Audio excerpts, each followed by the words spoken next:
5 సంవత్సరాలు నుంచి ఇక్కడ ఈ క్షేత్రాన్ని రావడం జరుగుతుందండి. ఈ క్షేత్రం ఎంతో పుణ్యక్షేత్రంగా చెప్పుకోవచ్చు మనం.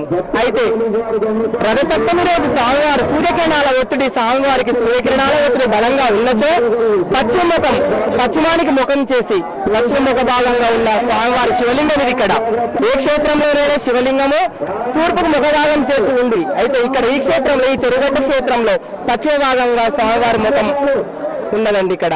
అయితే ఈ స్వామివారిని దర్శించుకున్నచో సకల కష్టాలు తొలగి సుఖశాంతులతో ఉండవచ్చు అని ఈ కలియుగం అంత నమ్మకం. అయితే ప్రతి అమావాస్యకు కూడా మేము ఇక్కడ రావడం జరుగుతుంది.